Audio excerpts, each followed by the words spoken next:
Hello everyone, my name is Tracy, the Spellbound Artisan.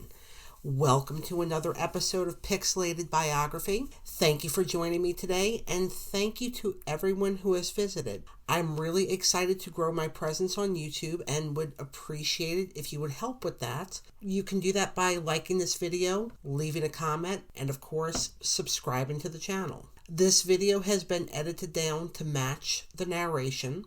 I will upload an unedited, silent version of the art only, just in case you want to see a full transition, and of course you can listen to whatever you want while you're watching it. So with that out of the way, let's get into today's biography. In the world of ballet, few names shine as brightly as Margot Fonteyn's. She was born Margaret Hookham on May the 18th, 1919, in Regent, Surrey, England. Her journey into the world of dance was nothing short of extraordinary. Margot's passion for ballet ignited at a young age. She was taught ballet by the renowned Russian ballet teacher Olga Preobrazhenska. Margot quickly ascended, and at the age of 16, she joined the Royal Ballet, and she adopted the stage name Margot Fonteyn. Her technique was flawless, and her artistry blossomed on the stage. She was dancing major roles in her late teens, and her signature role was portraying Juliet in the ballet Romeo and Juliet. Beyond classical ballet, Margot explored contemporary works. She collaborated with choreographers and other dancers. The versatility that she displayed on stage allowed her to seamlessly transition between the refined elegance of classical pieces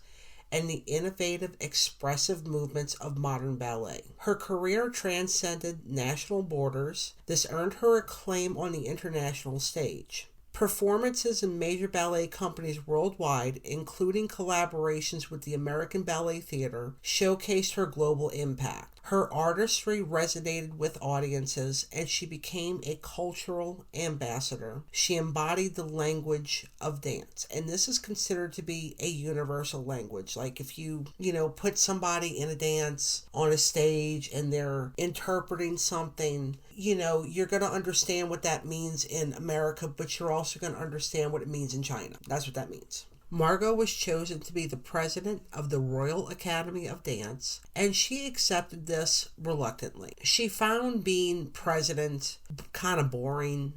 She was entangled in planning meetings and repertoires and having to plan things, and she didn't really like that. In 1956, she was honored as a Dame Commander of the Order of the British Empire. Now, her life was also shaped by love. In 1935, she married Dr. Roberto Arias, a Panamanian diplomat. Their union was a blend of cultural diversity and shared passions. Margot's marriage to Roberto introduced her to the vibrant world of Panama. She embraced the culture and the Spanish language and became an integral part of Panamanian society. This connection with Panama not only enriched her personal life, but also influenced her artistic sensibilities, and it also got her caught up in some political intrigue. In 1956, she faced controversy for performing in apartheid-era South Africa. She received top reviews, but she was also criticized due to the dancers' union ban.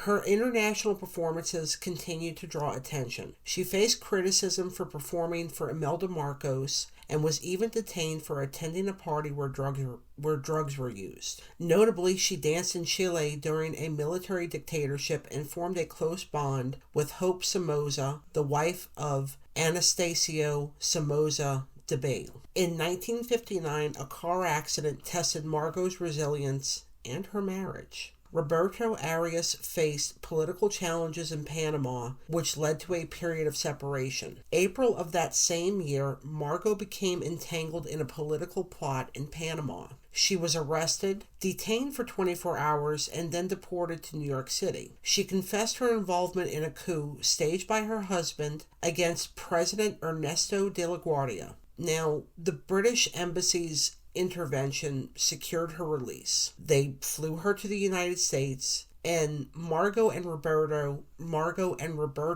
were reunited in Rio de Janeiro in June. By that November, she had returned to the stage.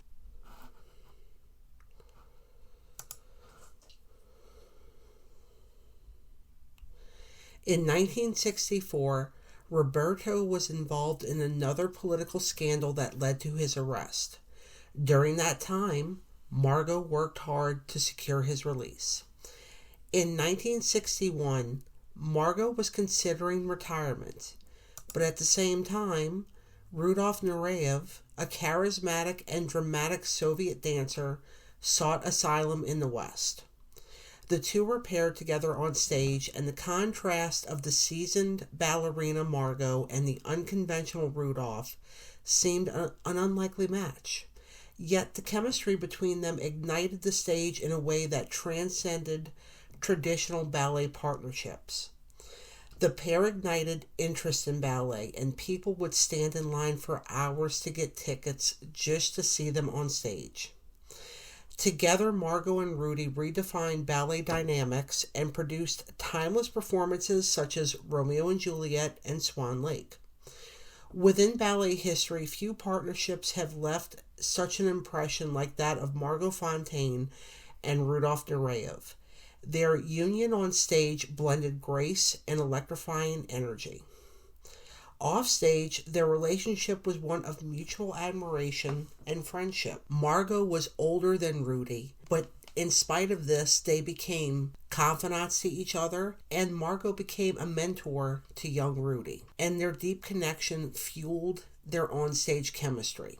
The collaboration between the two changed the landscape of ballet forever. Their partnership elevated each other's careers, but it also bridged the gap between classical and contemporary dance. The impact of their performances resonates even today. They influenced generations of dancers who strive to capture the magic that they created together. In later years, Roberto's health declined, and Margot became his devoted caregiver. And even though Margot had immortalized herself on the stage, she was still a human, and like all humans, she faced the inevitable passage of time. In 1989, she was diagnosed with cancer, and this marked the end of a very long career that spanned decades. Despite undergoing treatment, the relentless progression of the cancer presented an insurmountable challenge. And in ballet, Margot had been able to defy physical limitations, but she had to face her limitations when it came to cancer. She died on February the 21st,